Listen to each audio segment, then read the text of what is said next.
Okay, we were supposed to have an informal discussion about your argument panpsychism, right?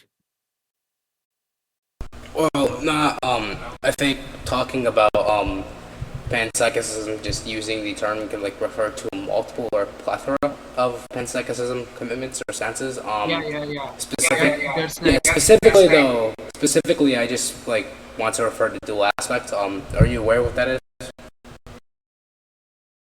wait, what? There's a thing called dual aspect panpsychism. Are you aware what that is? Not really. Can you send me the argument side chat?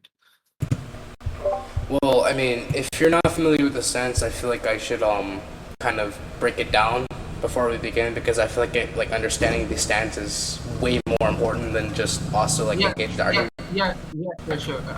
But first, send your argument too. Send your argument too. It would be helpful. Yeah, yeah, of course. Hold on. Let me just get it.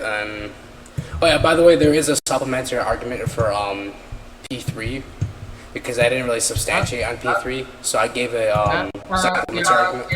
The, the basis of Sorry. P3 is wait. Why is my mic is? Can you mute? Can Yeah, you yeah, mute yeah, for yeah, a yeah, second? yeah, yeah, Can you yeah, yeah. No mute? problem, no problem.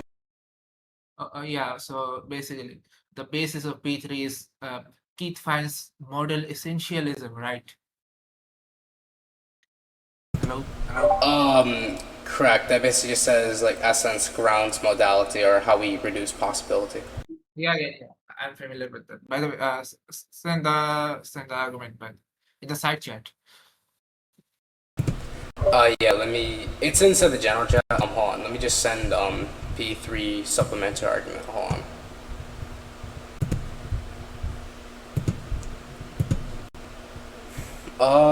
Yeah. It's inside general chat. You could take a look and yeah. If you have any problems with P3 or regarding like the whole entire like syllogism, like before the P3 supplementary, you could just let me know. And like I just want to say though, before we do like engage, I feel like also pointing out that my argument is not valid doesn't defeat the point that I can have like valid truth conditions. I just want to say that. So I mean, even if you were to say that, I think it's fundamental to talk about the truth conditions. Wait. That.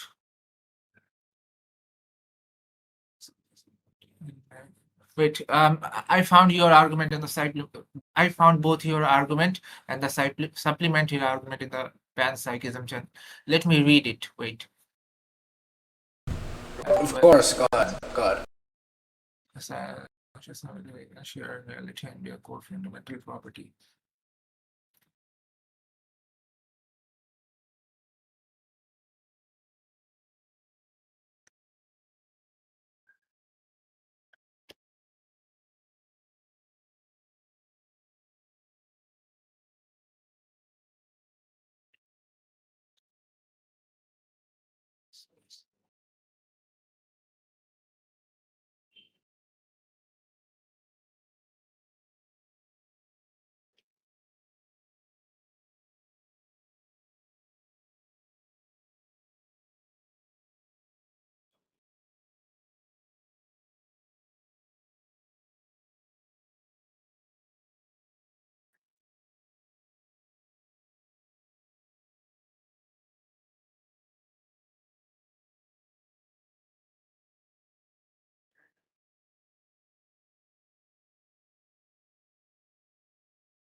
I mean, is your view on panpsychism commits you to some sort of co- uh, constitutive panpsychism type of view, bro? Hello, are you familiar with? I would say it's more so just dual aspect rather than constitutive. Like I choose like specifically dual aspect because I'm also granting that consciousness and materialism like share reality on a fundamental level, and that's like one of the core proponents because it talks about some type of dimension of reality in which we would accept consciousness or internal aspects which are consciousness, and then materialism so accepts both physicalist and immaterialist or just conscious facts about a conscious world or phenomenological state involving consciousness. So I mean, I don't really like think it'd be like constitutionalism. I mean, maybe. I mean, it depends how you define the stance, I guess, like according to you. But I mean, it's just dual aspect. That's how we would usually define the stance of dual aspect. I see, I see. By the way, if it were to be a constitutive view of panpsychism, then I would say I disagree because there's like this combination problem regarding that view of panpsychism. Also, let me the argument for P3, by the way, it's basically Kate finds model essentialism, right? Is acknowledging properties. Uh, are you familiar? Wait. Are you familiar with the fact that Keith finds model essentialism circular? Hello. Sorry, what'd you say? I did not pick up the last part. Like it kind of bugged Uh, out. Do you think text in chat? wait. Mute, please. So basically, the Keith finds model essentialism view can be circular because essence itself may be explained by some sort of model facts or something. I'll just give a response to that. You said it could be explained by some modal facts. Yeah. Yeah, okay.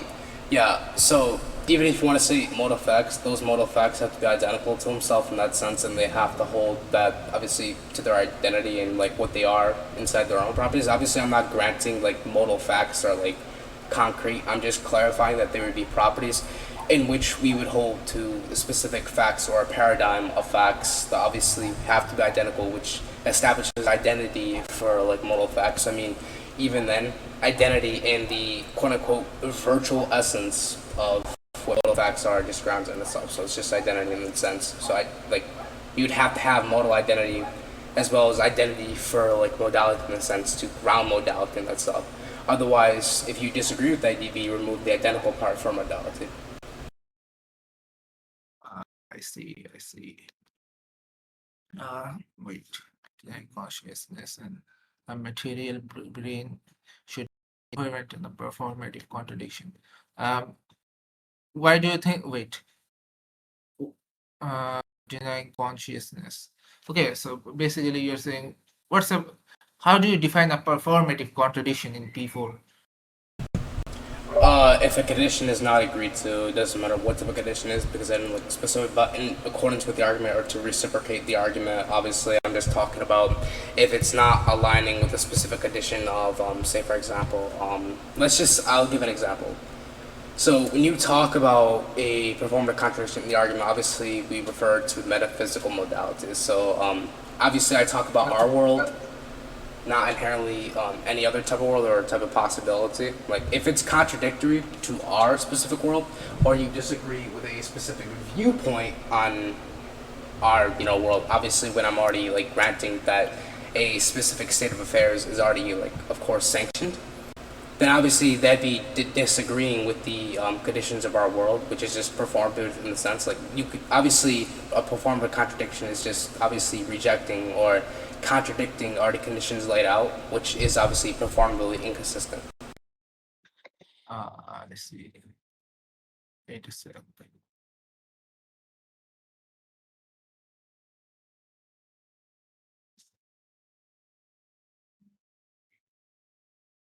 By the hold on a sec.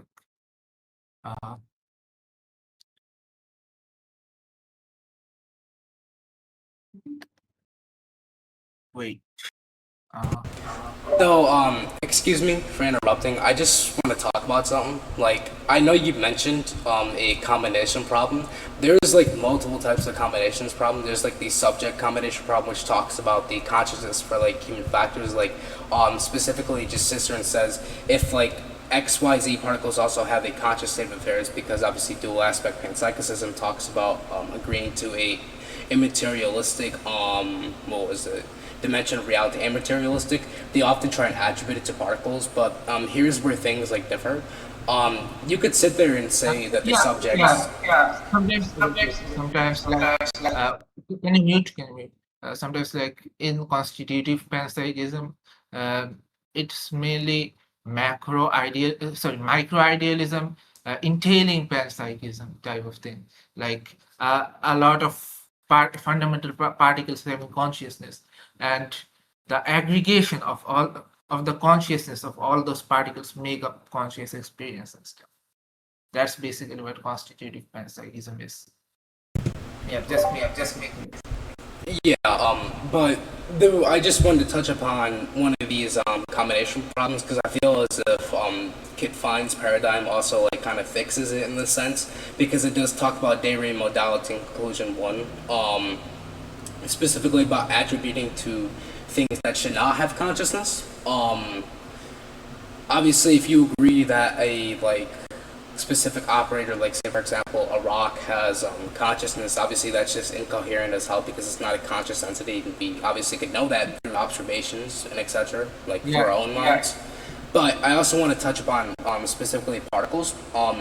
There's these things. There is like a counter example or counterintuitive argument that talks about what was it?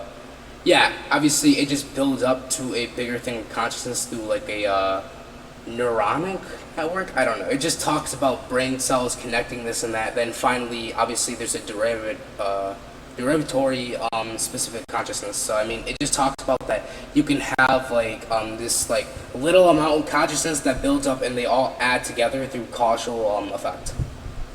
That's like a counterintuitive thing that could settle that, but I mean, mine's different. Just to clarify, I just thought I'd bring it up. So yeah. I mean, there's no logical contradiction with only uh, living organisms like humans and stuff having conscious experience and uh, yeah, inanimate objects not having that. I mean, so I personally want to defend it when I say things have consciousness. I personally want to defend animate living objects having consciousness. Like I personally hold to a functionalist type of view on consciousness. Like we are familiar with how the human any other living organism is just the aggregation of a bunch of particles. But the thing that allows us to have have conscious experience is how the particles in our brain or our nervous system are arranged, and how they help to store stuff like memory, data, etc., etc. So basically, it this functionalist type of view also explains our phenomenal experiences, such as how we experience stuff like pain.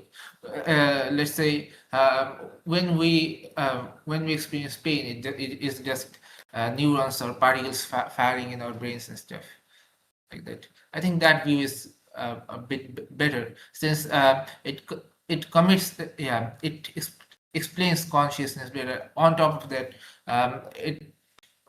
their theory enjoys features like ontological parsimony since it posits a less number of entities like that.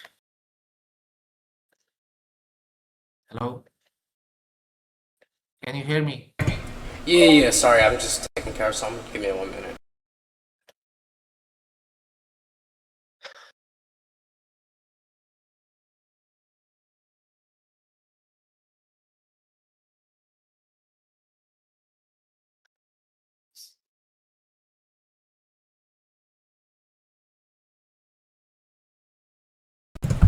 Yeah, there's yeah, if you're taking a functionalist, there's like many ways to attack that. I believe. I mean, there's like the inverted qualia objection, which talks about it just doesn't like obviously have the same identicality thing to, of course, take care of like how something can be measured in terms of experiencing. Like obviously you'd say, oh yeah, well a physical like neuron could do this to you, it could cause that, but it doesn't really mean that it is like a neuron doing, like obviously, because I don't think senses in that sense are like a physical thing. Obviously I think you can cause something, but obviously the effect in itself can hold to distinction.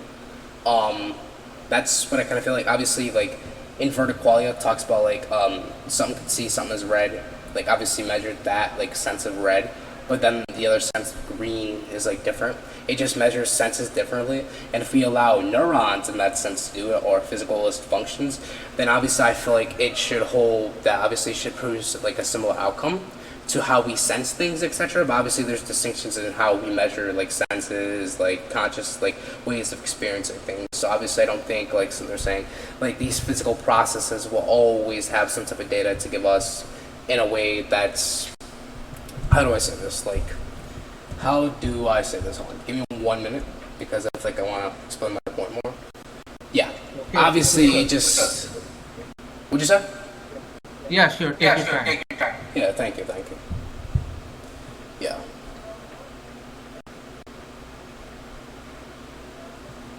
Yeah, there's also like thought experiments like China brain. If you know what that is, there's like some with China brain that just like you can like function some like as neurons, obviously not produce consciousness. Like say for example, um, I believe neurons have activity in the brain after somebody dies, but you can still have no conscious.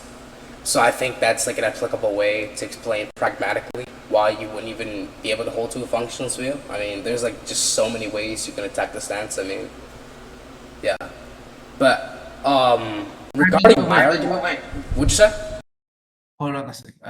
I mean, you said even when people die, neurons work, but I mean, they don't work the same way as when a person is alive. The when a person dies, the water content in that person's brain starts decreasing, and neurons don't work the same way as they do when that person is alive, actually. Yeah, sure. You could say they act distinctly. Allows us to have Yeah, you can say something works differently, but I mean, the whole point is about how these things act for conscious things. Like, if neurons have a way of shifting and not working for consciousness, then consciousness obviously has some other grounding to it, I think. Like, sure, you could say they like work differently. Like, I can give an example real quick. Hold on. So I could sit there and say someone's eating a box of crackers, right? And someone else is eating a box of cookies, right? Now, obviously, they're not doing the same thing in regards, obviously, because they're eating something different and choosing something different at the same time.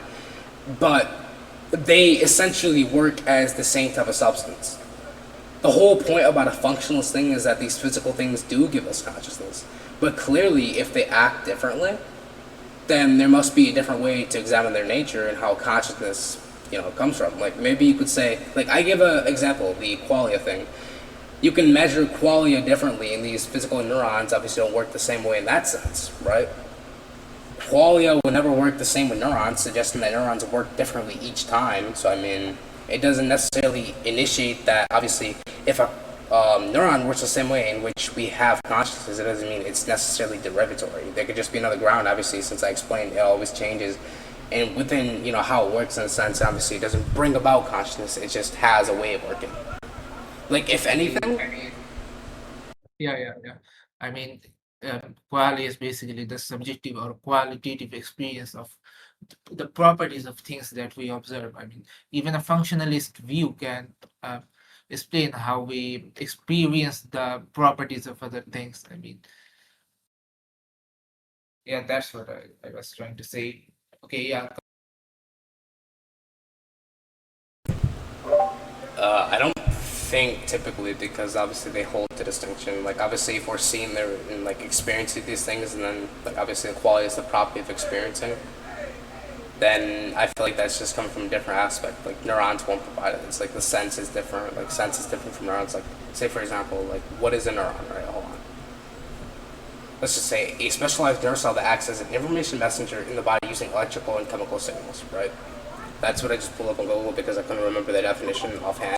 Yeah. But yeah, no, they act as information senders, but how you experience it is not the same thing as, of course, intaking information. You can intake information and then obviously experiencing the specific sense of what the information is would hold to distinction. Like you would agree to that, right? I mean, yeah, I think neurons are just the specific units of brain that connect each other at a specific point to transfer information and stuff. That's basically what a neuron is. Yeah, so if the neurons and physical like things only give us like a set, like not necessarily a sense, but more so a way to process or function in that sense. But obviously, consciousness has a different way. Obviously, in terms of its like sensory data, if you take it this way and you sense things, and qualia has like a measurement, right? These physical things, right? These processes aren't inherently given the measurement of it because that's up to sensory data and like obviously conscious facts. Like I think that's kind of the whole point there. Yeah. Let me read your argument and stuff. I think I missed something. Wait a sec. Uh, if an entity is wait.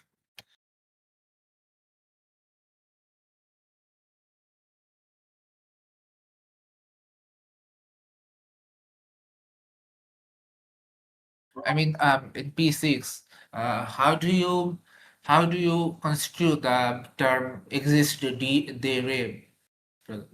Hello, in P6, If an how do you entity's construe? essence requires properties a material brain to be consciously existing, right, then the fundamental fabric of that must accommodate. Yeah, no, because like say for example, if something is actualized and you say it's not actualized, it's a contradiction. So obviously, if you sit there and say it's a core fundamental property in reality to therefore, of course, like a property is like rooted within reality, and if you sit there and say it's like attributed to these specific entities, contradict that means it's not rooted within reality, obviously, and it just like is something like derivatory from something else. But of course, it has to be the case. Otherwise, it's just a contradict reality in the nature of like obviously entities and etc. So I mean, possibility is already denied considering I already like gave a justification for Kit Fine's paradigm, which is like sitting there saying essence grounds modality. So the essence of this being would ground that possibility. Contradict means there's no possibility. But then if you sit there and say, oh yeah, well, how do I put it? Yeah, so it is possible in that sense, and you talk about this is intrinsically the essence which grounds this possibility, as I was saying. If you contradict that, that's an impossibility. But if you obviously deny that, then you'd obviously have to accept the possibility. It's just strictly bilateral decision making if you want to decide on that. And that's how you would derive it because then it contradicts possibility in the fundamental aspects of like existence within that possibility. Okay, wait. Let me speak. So, is an entity's essence? I mean, essence is just uh, a bunch of properties which define uh, what a thing is basically. So basically, it's a set of properties that a thing could not have failed to obtain. A material brain and consciousness. I mean, if when we are talking about rational agents and animate objects like humans, etc., I think uh, a consciousness for those entities is an essential property. But when we talk about inanimate objects like um, rocks or say a door, I don't think there, yeah, a consciousness is a part of the essence, per se, because they're inanimate objects. Like uh, being a rock is. Wait. Um, let's take a rock for example. I mean, yeah, even if it doesn't have a consciousness, it won't fail to exist. I mean, or it doesn't define what the rock is. I don't think it's an essential property of rocks or inanimate objects to have consciousness in short, like that. So So yeah, they don't require a consciousness to exist as their way. I mean, their way modality, like most philosophers define it, is just how is the modality of objects. But I mean, it it so consciousness wouldn't be an essential property of an inanimate object that yeah which that inanimate object exemplifies in all possible worlds or so. That's basically what I was trying to say. Okay, okay. yeah. If you've read P2, P2 says people critique it by saying inanimate objects should not have consciousness if it's a fundamental attribute of reality. I said P3 essence grounds modality. Conclusion one: we should deny that rocks would have consciousness, but still sanction consciousness being a fundamental part of reality because if essence grounds modality by something's essence, it should make something possible involving the array.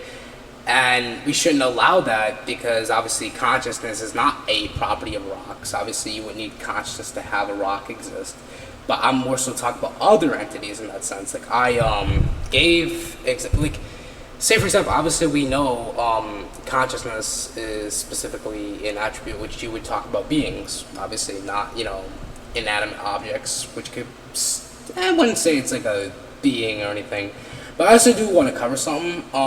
Specifically, when you were attributing to day ray modality, I think you would rather want to switch those things to day addictive because it's just describing something that's a necessary truth in the world. I mean, that's what I'm trying to aim up for.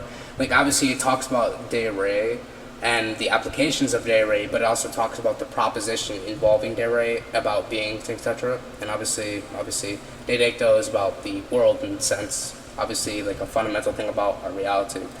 And obviously, in conclusion one, I even left out rocks as a part of the set that would have consciousness.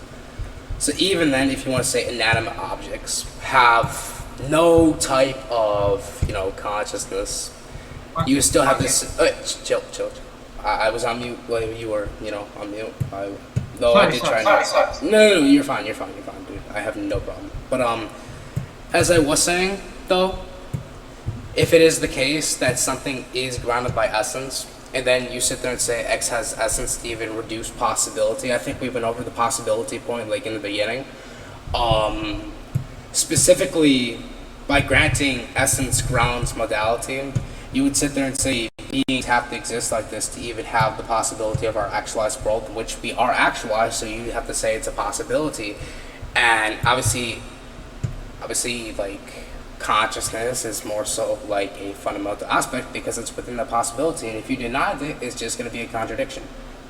So obviously you have to sit there and say there's like just some type of granting that it has to be there. But yeah, I did cover the rock problem because it's only an attribution towards like specific beings with consciousness.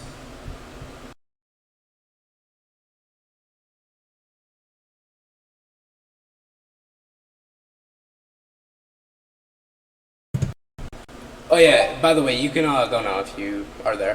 Okay, okay. By the way, how do you define the term existence? I mean, I'm pretty interested about it. How do you define existence?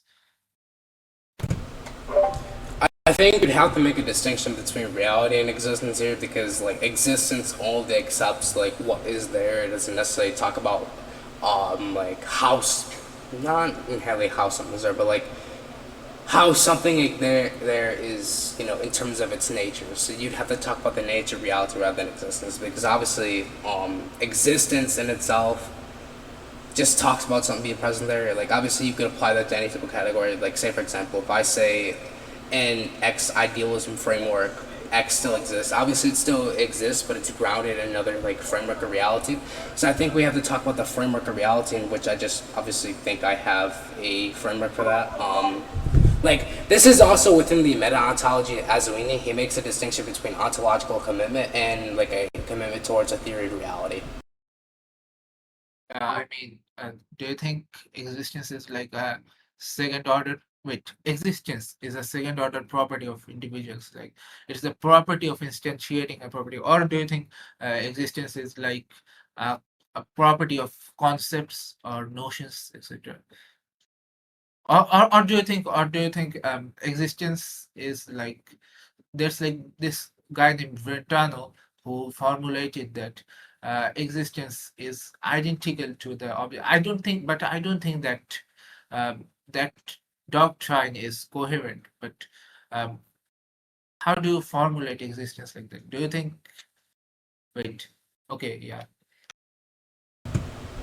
If you ask me if like existence is like first order, or not first order, but like a second order concept, which would just be identical to second order property in terms of like properties of a concept. I personally think you can make the distinction understanding like Frege's work. If you know who Frege is, obviously he's like Yeah. making Yeah. research. Yeah. Yeah. Yeah. Yeah, yeah, yeah, yeah, yeah, yeah. See, you see what I mean? I particularly like his idea of independent, complete objects versus the concepts which are incomplete because he talks about independent objects having outputs and inputs. Like concepts only have inputs, but it doesn't have anything like truth is something that makes the output of a concept like become an object. I think not become an object, but or either way, I hold that like since we're talking about like actual existing beings who are said to exist and already have existed, I don't think you need to instantiate the property of what they are in nature, considering well obviously you already have like fundamental properties like consciousness and their being and what they are as humans and etc. I don't think you need to instantiate other than that. So I think going over the framework of my argument, since that's what we're talking about, I don't think I would hold to it being like some type of predicate at all or anything. So I mean, it doesn't really matter to me that question. I just say I don't think it's like something that you can attribute to it at all because it's already independent of anything. So Wait. Let me. Also, by the way, one more thing. I forgot to ask you. When you say, how do you, what, where do you classify a performative contradiction? Wait, let me send you a screenshot. Does your definition of a performative contradiction align with any of the stuff here that I sent? Look at the panpsychism channel. Look at the panpsychism channel. Wait.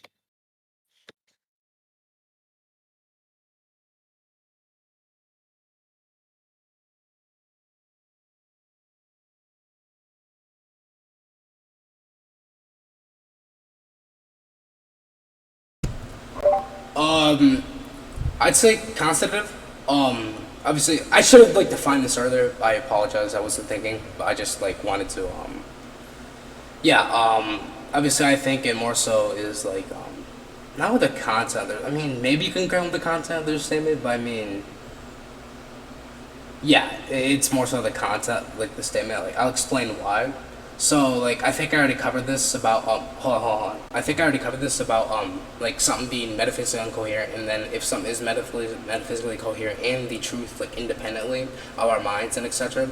If you deny this, you'd be denying like a condition of reality, which obviously conflicts with the thing of their statement, which I think that just fits because it just kind of contradicts semantical content or propositional content, depending if you view this specific semantical content as like a proposition to be true or false, which obviously I think because of the independent reality thing, it would be a false proposition. So I obviously conflict in that sense with being propositional as content or specifically semantical content. Yes.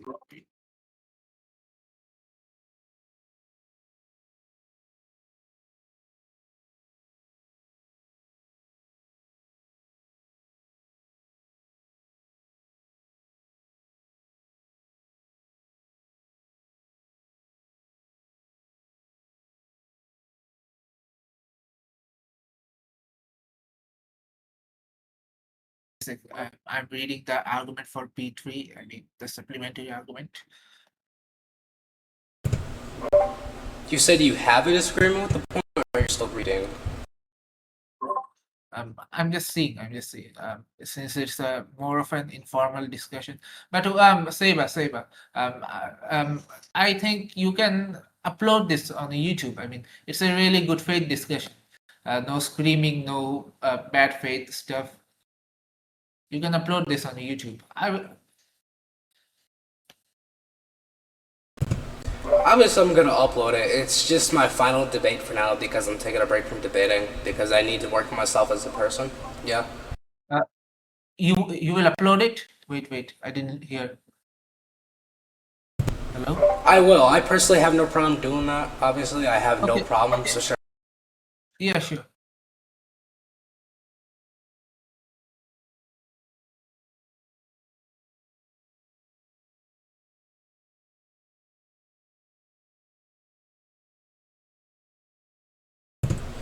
Though, just a question: do you think I blundered on the qualia point from earlier? Um, Not really. Wait, I didn't listen everything. All right. If you have like any objections to like P3, just let me know. I'll cover them for you.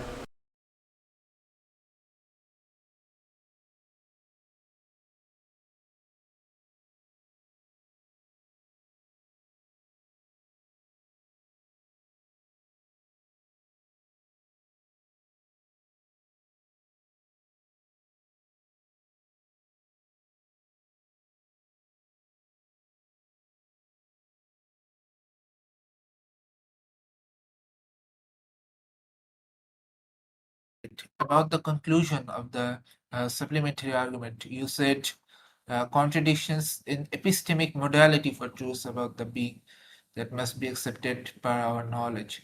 What do you mean by that? What do I mean by that? Obviously, is like when you talk about epistemic modality and how you refer to possibilities by our knowledge and etc. All I mean is that if we were to accept the conclusion about this argument and etc., obviously accepting that identity has to ground modality and things about within data dictum and array. Obviously, you just referred to as like an epistemic maybe like necessity regarding about the proposition of how I modality mean, is I grounded. mean, something is like epistemically necessary if it's a justified true belief or if it is ruled out by, or eliminated by the information. And something's like epistemic possibility if it isn't ruled out or eliminated by information. Like let's say it's epistemically possible for there to be aliens or for us to have knowledge about aliens. Like it's still not ruled out by our information stuff. Yeah, you can say, you can speak, bro. Let me mute you.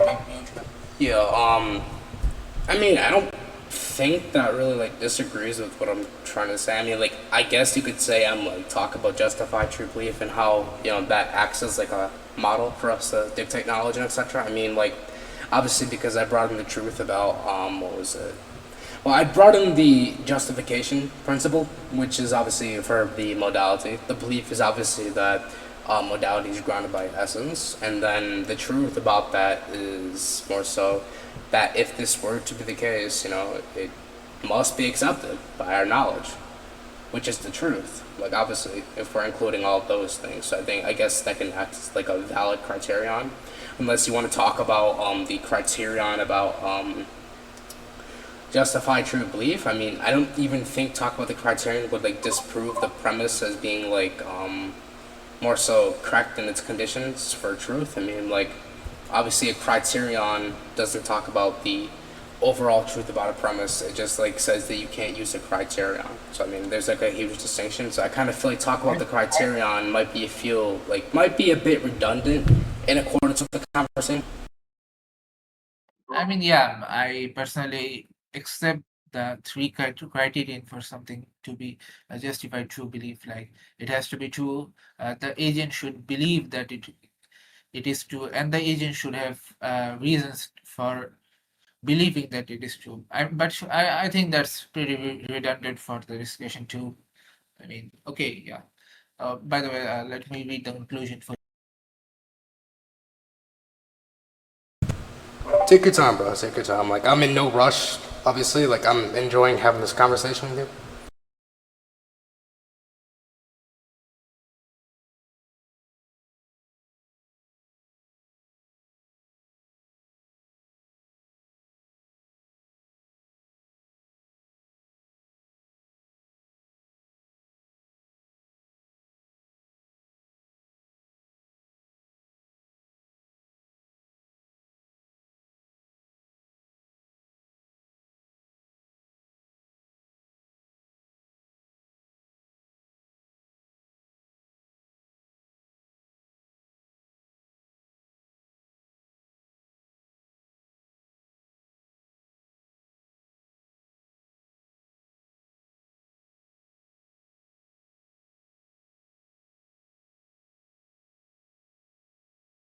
Also, in the conclusion, you said if we know a being by properties and that they exist, truth P1 especially. Wait, can you clarify what do you mean by especially necessary truth about a being should be acknowledging identity? Uh, can you define that, please? Yeah, if we know a being by proposition that they exist, a truth, which is like obviously I connected with P1, necessary truth indexed to the identity about a being or grounded by their existence and their attributes, obviously. If we know a being by proposition that they exist, P1, especially necessary truth about a being, should be acknowledging identity. I think that's in accordance with what it means. It's just that you just had to look at premise one. That's all.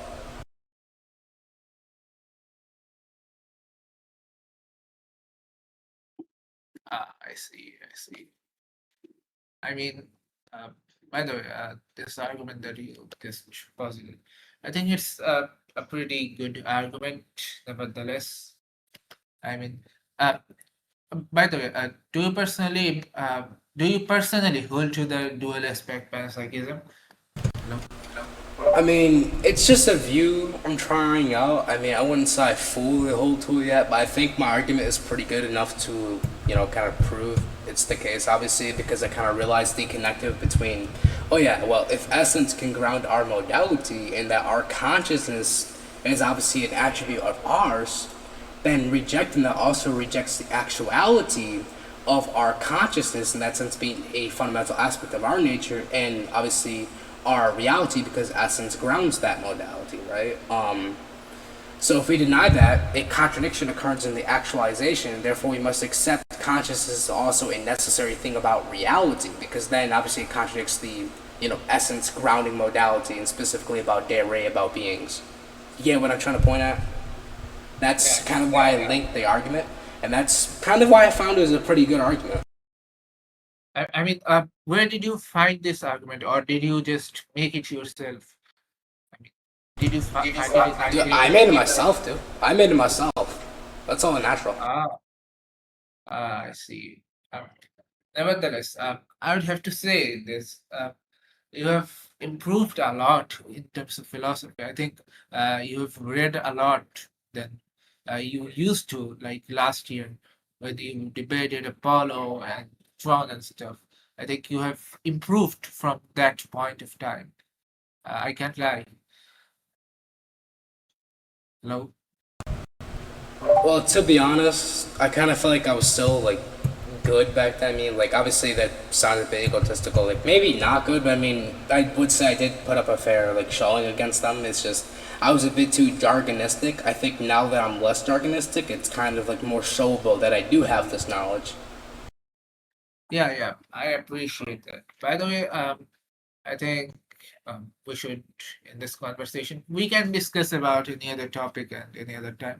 But I think I had a lot of fun talking to you because, like you see, in this community, most people are just, they will just hop on VC and start loud miking without any reason. Like they think loud miking makes you look better in a debate stuff. I mean, you're far better than them. I have to admit. Thank you very much, and may Allah Subhanahu wa Taala guide us all. Amen. And I wish you a bright day tomorrow. Well, I don't know if you Yeah, have college yeah. tomorrow, but whenever you do, I wish you a bright day, man. It's Inshallah. morning here. It's morning. Yeah, but thank you very much. Of course, man. I guess we can end the recording now, and I'll see you later, bro. Let me just save it into the pants because of the chat real quick. Yeah, sure, sure.